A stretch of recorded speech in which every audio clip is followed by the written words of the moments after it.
All right, folks, we're going to be joined by Coach Barnes here in just a minute. Oh, you can take it off, yeah.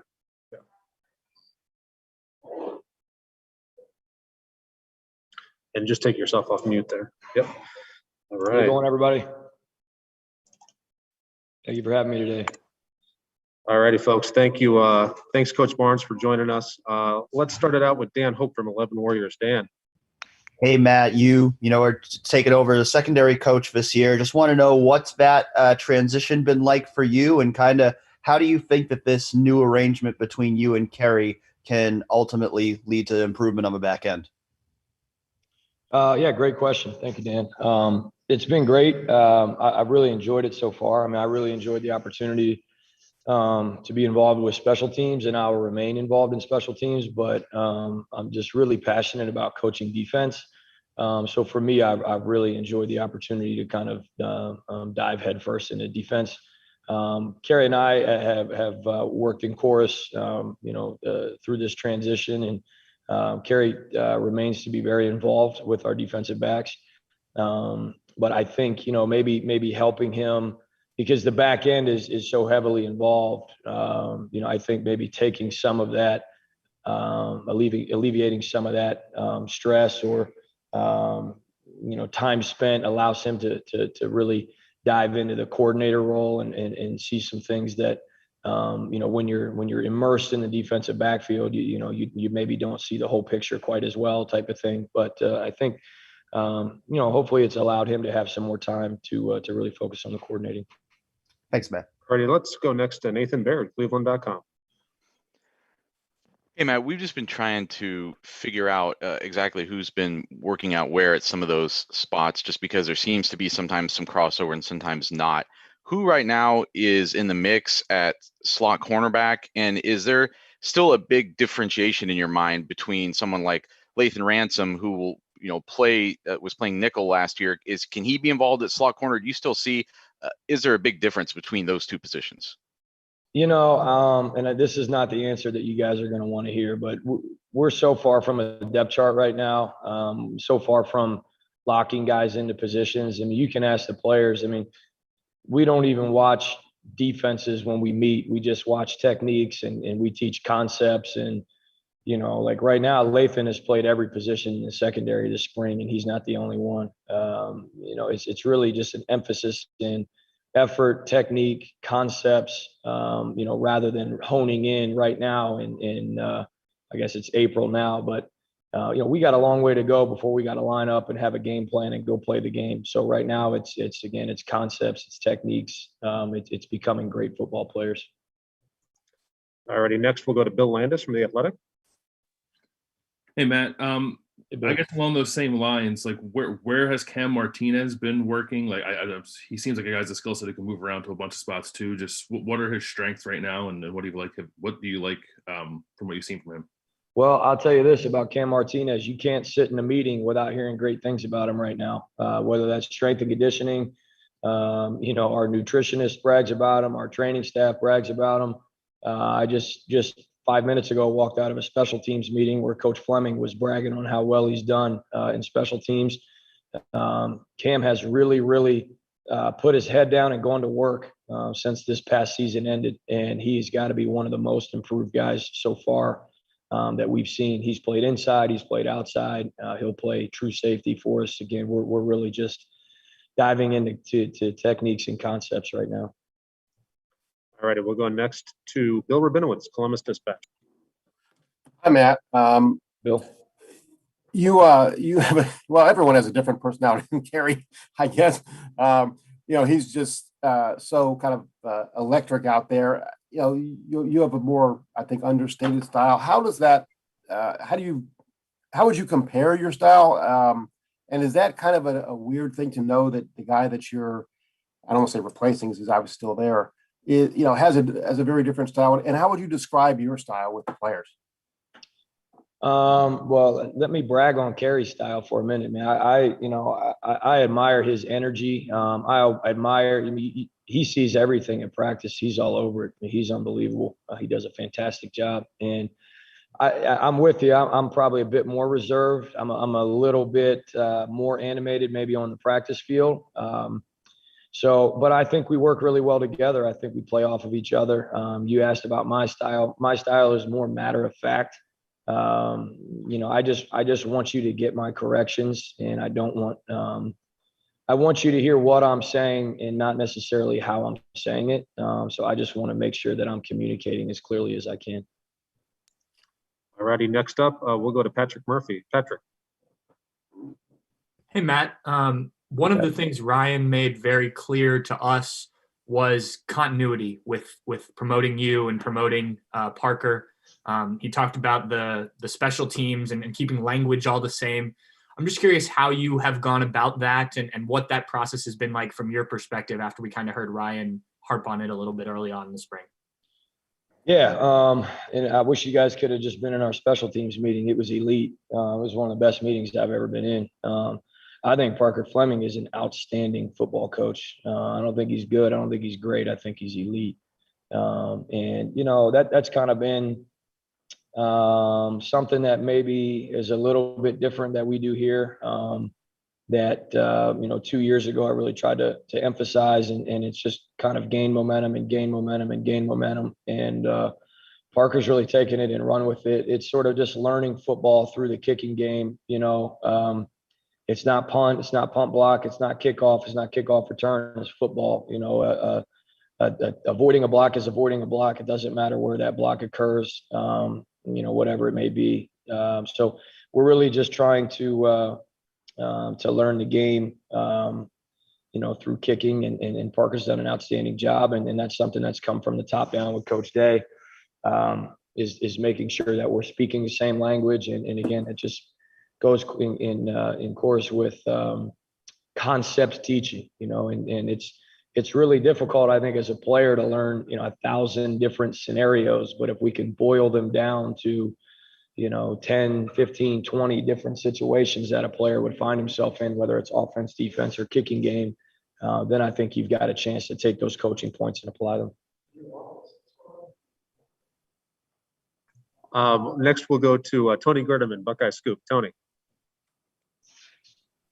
Hey, Matt, we talked a week or so ago, and you mentioned the bullet. I'm wondering how much you expect the bullet to be involved in the defense this year, and who's getting some time there. Have you guys even gotten to that point yet in spring? Yeah, Tony, great question. We're sort of working through it. Again, it's really the emphasis right now. And I know everybody wants to know scheme and depth, and I believe me, I get it, and we'll be there. When we go play Minnesota, obviously we're going to have to put a first group out there and decide what personnel we want on the field. But is it bullet or is it a Sam? Hard to say. I don't know. It is what it is right now. It's this guy or that guy, depending. But that's, right now our emphasis is playing blocks, running to the ball, tackling, those types of things. So yeah, we want to have the flexibility to be multiple when we need to be multiple. But right now it's really just about playing the game and developing. Alrighty, next up, Austin Ward, Lettermen Row. Hey, Matt. Hey, Austin. With what, Ryan Watts and Legend missed, I guess, from just the challenges of last year, how significant is that in your mind? What exactly did they, maybe miss out on, and what does that mean for taking them or getting them up to speed this spring? Austin, that's such a great question. And, I think to highlight, pardon me, you can tell spring ball is starting to catch up with me a little bit, but just to highlight those two guys, I don't think, I think you could really you put the whole team in that. There's a handful of guys that are really, really veteran guys that maybe didn't need quite as much development, but really, it's a young roster. It's a young team. And in our room and every room, there's so many guys that missed out on the opportunity to develop last spring and into through the summer because it was just so unorthodox with COVID. So, and, I keep coming back to its concepts, its techniques, its effort, it's playing the game. And that's not my thing. That's from Coach Day. And that's why, because, we missed out on so much of that time that, we'll get the scheme. You can teach scheme in, on the board and in meetings and through film, you can teach scheme. But how do you teach a guy to get off a block? You put him in a situation where he's got to get off a block. I mean, there's no substitute for putting your hands on somebody and getting off a block. So yeah, it's not just those two guys. It's the whole roster that really missed a lot of that development. So we're really concentrated, focused on just developing those guys, all these guys. All righty, next up, Stephen Means, Cleveland.com. Hey, Matt.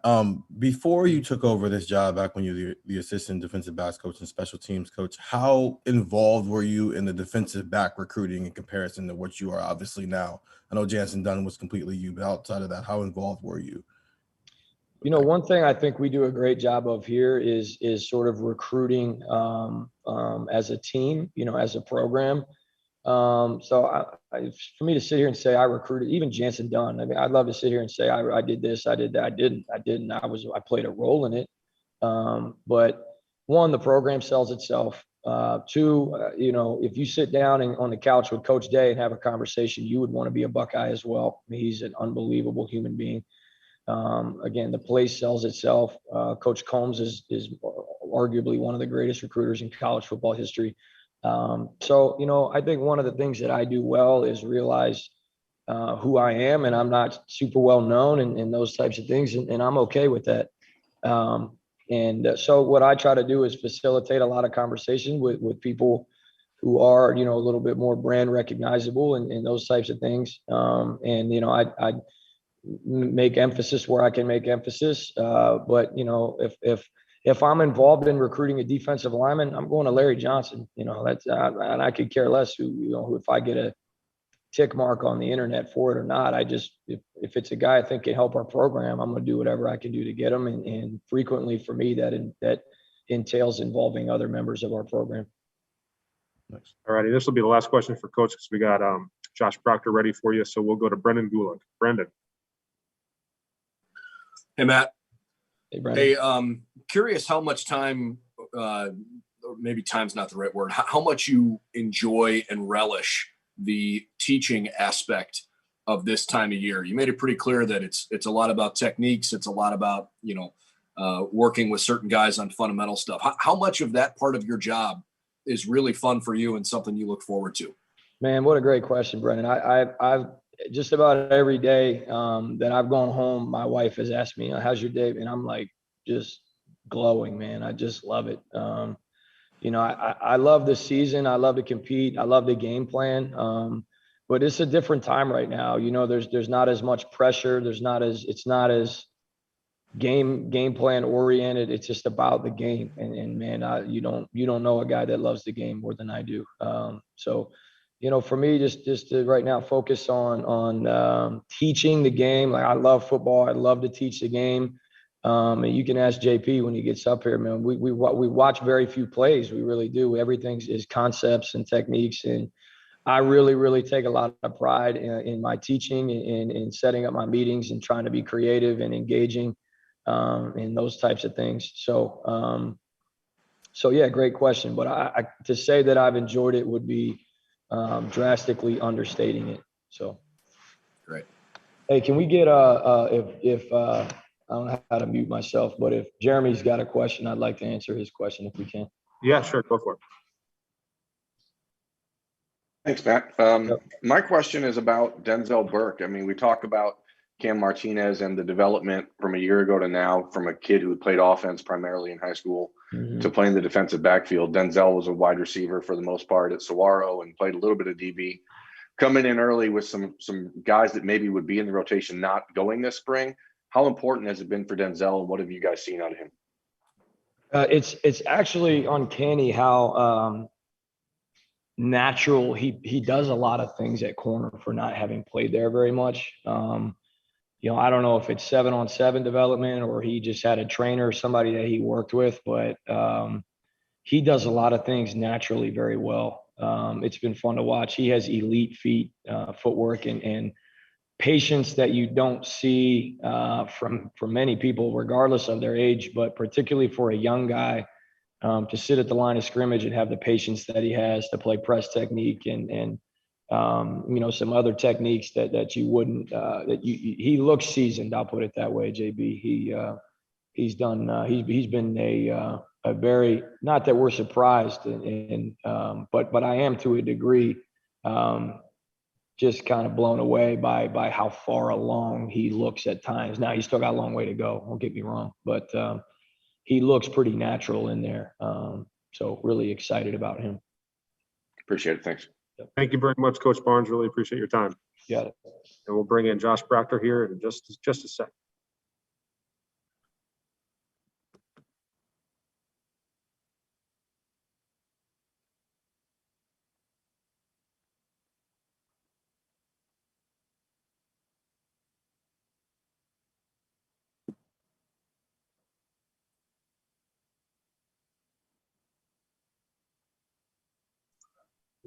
Yeah, just take yourself off mute there.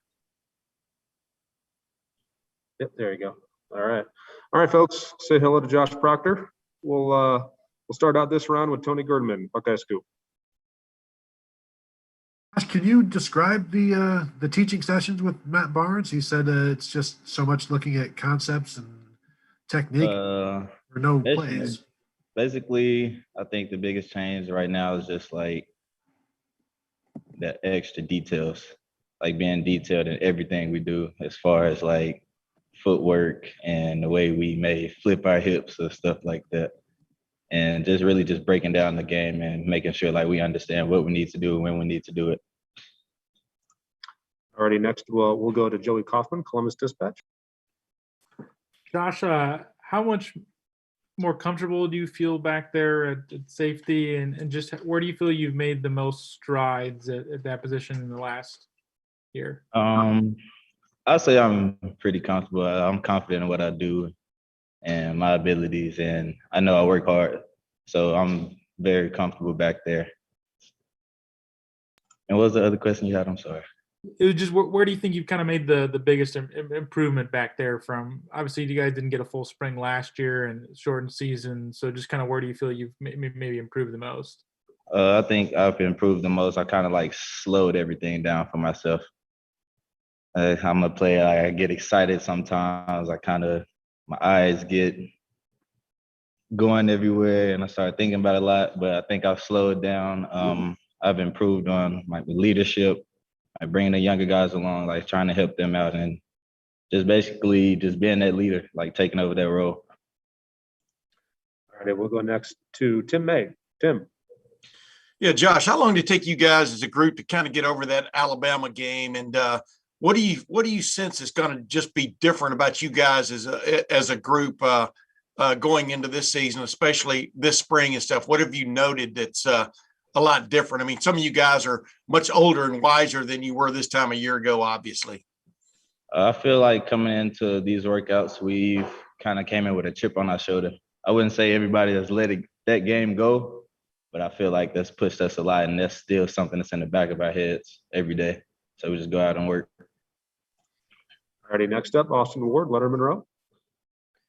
Josh, early on in camp, Kerry was talking about you just getting to play at that high safety and maybe stay there. Do you really think that you'll finally get to stay at a position for an extended period of time? And if so, what do you think that'll mean for you? I think so. I think it'll mean just basically getting used to that one spot, and I can actually sit and learn what I need to learn. But as far as moving around in other spots, I mean, I'm still the same person. Wherever you need me, like I'll be there. Like it doesn't matter. Alrighty, next we'll go to Stephen Meads, Cleveland.com.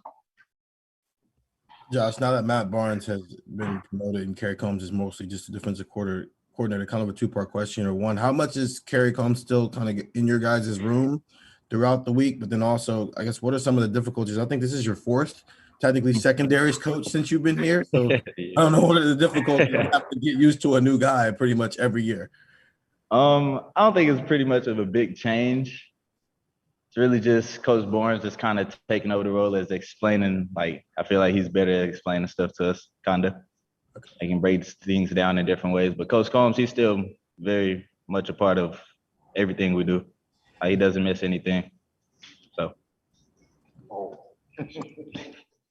All righty. Next, we'll go to Bill Rabinowitz, Columbus Dispatch. Hi, Josh. I think from the time you got here, you were pegged as a guy who was, a potential star, and obviously you played well. But I was assuming that there are things that you've looked back on your career and thought, maybe a missed interception or things like that. How would you kind of describe the arc of your career, and how much did you spend a lot of time with the jugs machine in the off season? I've spent quite a bit. I know everything I need to work on, but my biggest thing this year is really just working on improving like consistency, being consistent with everything I do. Okay, thank you. All righty, we'll go next to Dan Hope, 11 Warriors.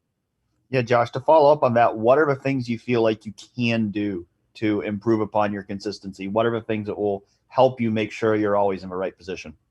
Communication, staying in the film room, just learning everything I can, take as much as I can away from Coach Barnes. All righty, next up, Patrick Murphy, 247. Josh, we've heard a lot about Latham this offseason, and obviously we saw him at the end of the season, come in some big moments. What have you seen? How is he developing, and what kind of player can he be for you guys next year? He's actually developing pretty fast. He's going to be a guy I feel like a lot of people are going to hear about next year. Like even after last year, yeah, he played a bit at the end of the season, but I feel like that kind of boosted his confidence. And he kind of came into this off season also improving stuff and with that chip on his shoulder, wanting to be better. All right, we'll go next to Nathan Baird, Cleveland.com.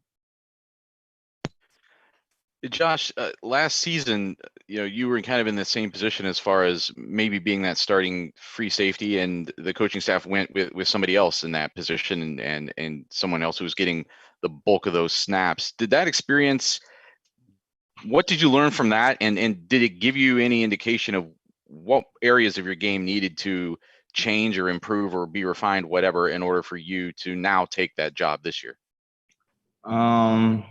Like I said earlier, I think it was really just being consistent and always being in the right spot and knowing what I'm supposed to do and not trying to make that big play or do everything by myself, really.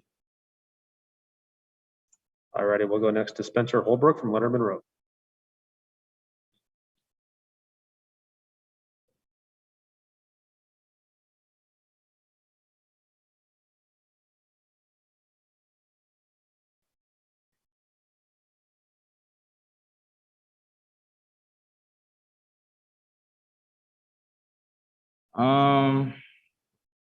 I feel like it had a lot to do with like our communication and just like our chemistry with each other.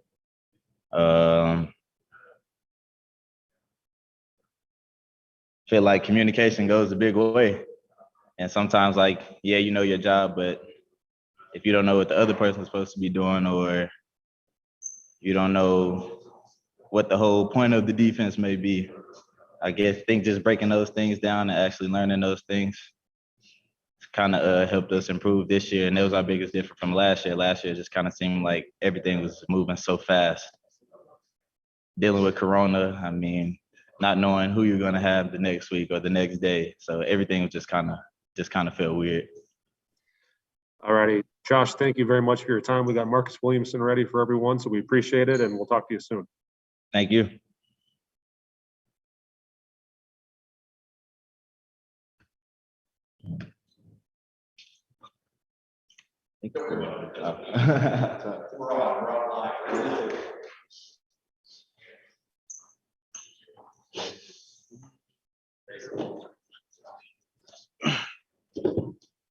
All right, everyone. We got Marcus Williamson here for you, and we'll start out Marcus with Tim May from Lettermen Row. Tim.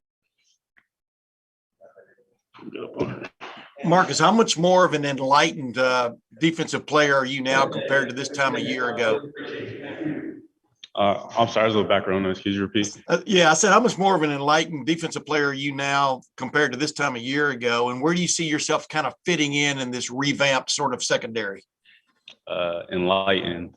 I like that word. I've been in this program a little while, of course, and as you practice and you go through things, you learn different defenses, different schemes. You get a great sense of football, but until you step out on that field and, really take in that game experience, it's hard to really see, where you need to improve, how you fit into the defense, what your limitations are. And so just being able to have that experience last year, as crazy as 2020 was, I'd say I'm a lot more enlightened in that sense. So just being able to take that information from last year and just craft myself into the football player I want to be this year has been great. So. All righty, we'll go next to Jeremy Birmingham. Jeremy. Marcus, how important has this spring been for you and Josh as sort of the old guys in the room now, with so many young guys that have not played? I mean, it seems like the story of your upcoming season almost gets written right now, doesn't it? Yeah. I'd say, and this is a emphasis really from Coach Barnes, and along with Coach Combs, is that we really wanted to, bring back that BIA mentality, that culture. And we've got so many young and inexperienced guys that even if they were here last year, you didn't have that full off season with Coach Mick, that spring ball, that, all those push-ups and sit-ups we do preparing for the Team Up North game. Like, you didn't have those experiences. And so being able to, bring that mindset to the practice field has been a benefit to me and Josh and some of the older guys and the younger guys as well, so that they can see how we do things and how we operate the right way here. And so I think that's been a big focus for us, is just mindset and culture. And I think it's translating. And I think we've seen a lot of improvement top to bottom, and it's really exciting to see. So, thanks. All right, we'll go next to Bill Rabinowitz from the Columbus District. Hi, Marcus. Could you kind of compare and contrast the styles, both in style and substance, with Kerry Combs now to Matt Barnes? Right. Actually, more similar than you'd think. I find myself sometimes watching tape and you'll see like the end zone copy, and they're both doing like the same celebration, or they're the same kind of coaching style. So you see kind of similarities in how they coach. They're very energetic and juice kind of guys, I guess that we like to say around here. And I think with Coach Barnes, and he's had the time, this spring, which we of course missed last year, is to really just take the technique and the details of football specifically. When you get into, camp and the season and, just the weird year that we had last year, a lot of the focus had to be on, scheme, personnel, but now we're just really focused on becoming better football players. And I think that's really what Coach Barnes is passionate about. And it's really been shown in how we've been practicing and how we've been performing. So thanks for that. All righty, next up, we'll go to Nathan Baird, Cleveland.com. Marcus, where are you working right now? Any specific places in this defense, and any place where you kind of think that you can contribute the best to this team? Right.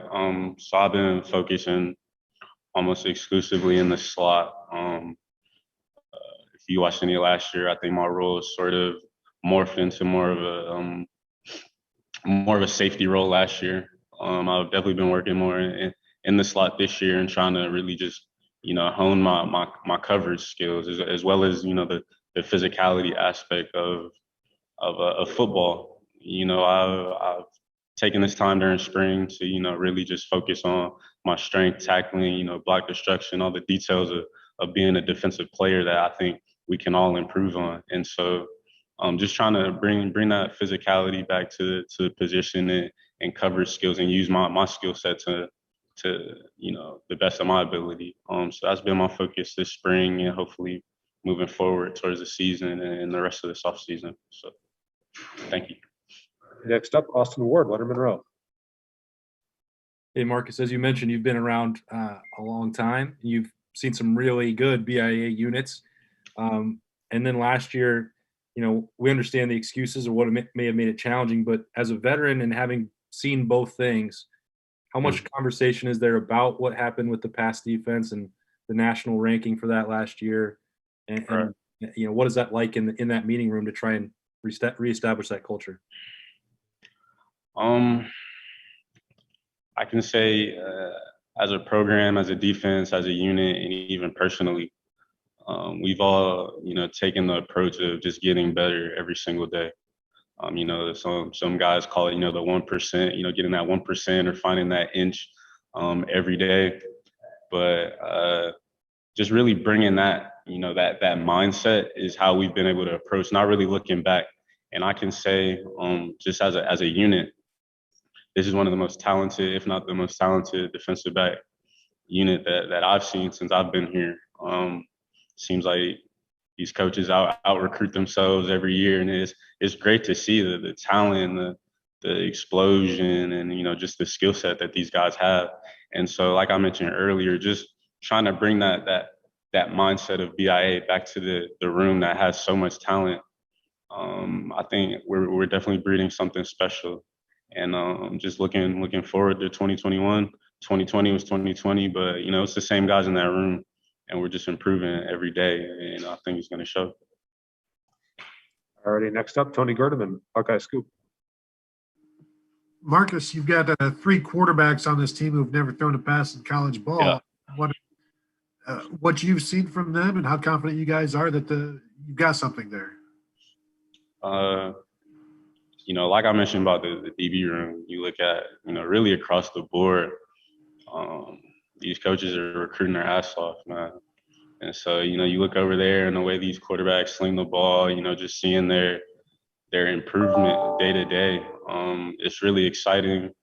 You know, I'm sure I can't, you know, give any specifics, but I've been really impressed, you know, with the growth of these young guys, especially with them not having any game experience, like you said, and just taking that step every day, man. Just every day working to get better. What's today, April 1st, man. We kick off, you know, in September. So, you know, just taking that step, man. It's been great to see. So I'm excited for those guys to see what they do. All righty, we'll go next to Dan Hope from Lettermen Row. Hey, Marcus, you mentioned you're playing almost exclusively in the slot. Lathan Ransom played some there last year, too. How do you think you two can complement each other in the secondary this year? Yeah, we talk about that a lot. You know, Lathan is a guy that came in really more ready than I've seen a lot of defensive backs. You know, he has a very professional mindset in how he approaches the game. He's always asking questions, and we're able to bounce things off of each other. And so I'm not sure how to work out this season. I'm sure the coaches will have a plan, but I've really just been impressed with the steps Lathan's taken and how eager he is to just learn and get better. You know, so like I said, it'll be up to the coaches how that works out, but his skill set is something that definitely can be used and needs to be used. So we'll see. Thanks, Dan. All righty, next we'll go to Joey Kaufman, Columbus Dispatch. Marcus, you said you work exclusively at the slot corner spot. There's an opening on the outside. Did you ever have discussions with coaches or talk about playing on the outside? And if not, what do you feel you kind of like best about the slot? To answer your question directly, no, there hasn't really been any conversation. But just from a personal standpoint, I really wanted to take this spring to focus, you know, on my man-to-man coverage and my coverage specifically. And so, you know, a lot of drills I do slide out to the outside. And, you know, I play corner since 8th grade. You know, it's fun being out there on that island, you know, and getting that feeling again of really just being the man across from you. Sometimes you get in the slot, you know, you might have help, you know, or in the post or in the slot, but you on the edge, it's you and that receiver, man. And so trying to bring that mindset to my man-to-man coverage and my skill set has been really beneficial, I think. And so continuing to work that skill set, even if it doesn't happen this year, maybe in the future, just having that versatility which I believe just to play all 5 positions in the defensive backfield. So, yeah, it's been great for me. All right, we'll do 2 more. We'll go to Patrick Murphy first. Patrick. Marcus, you told us, I think it was during the playoff, that you were coming back this year. Obviously, you have things you want to accomplish. You mentioned cover skills and things like that. But what was your driving force, and how are you working to achieve what you want in this extra year you get here? My driving force. It was actually I was having this conversation, with myself today. I know that sounds kind of weird, but just constantly asking yourself, what's that motivation? What's that driving force? And I think in the past, really the last couple years, it was, fear of being injured. That was kind of my driving force in the off season. It's like, okay, I'm gonna put this extra time in the weight room because I can't have another injury. I can't afford to be injured. Like my clock's ticking. And I think now it's just from a standpoint of just wanting to improve, wanting to get better. When you have that mindset of I've got this goal, X, Y, and Z, life doesn't work out that way. I'm sure every guy that steps in this program, they want to be, top 10 draft pick. They want to have all these accolades, player of the year, whatever that may be. And so for me, it's just been waking up every day and getting better. How much can I improve in this area, that area, in this area? And I think I've really just seen myself take off in the last few months since the season's ended. Just having that mindset and that approach to this year. And it's been great. And I can't wait to see the results of me doing that. So I'm glad to be back. I'm excited. I think it's going to be a great year.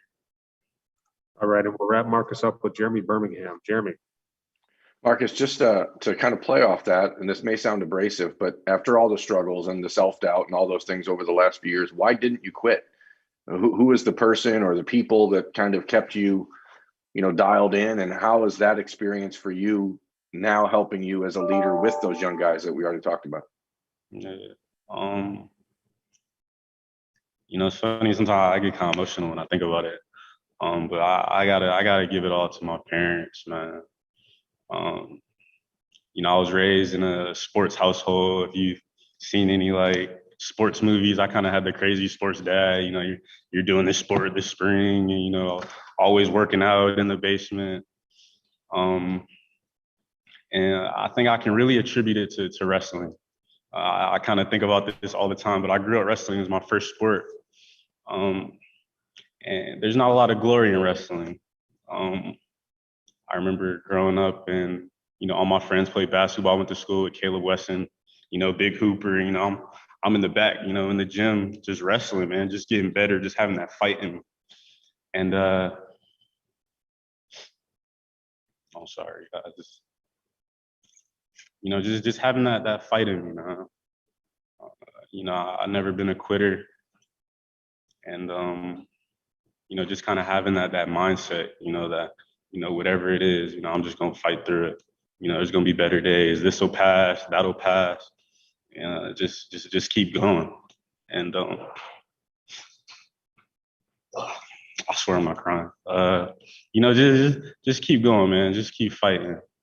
And you never know what'll happen, what'll end up on the other side. And I think God has just had a plan for me. If he didn't, I still wouldn't be here. I'm in my 5th year, hopefully going into my 2nd year starting. And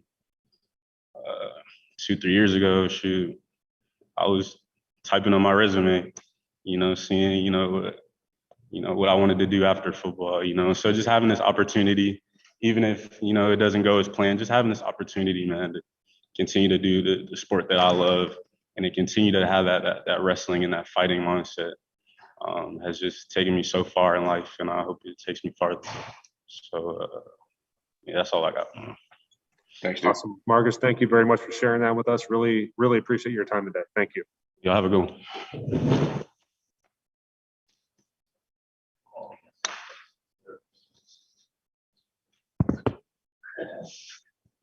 Wow, that's a quality young man there, folks, but he's a Buckeye too and love it.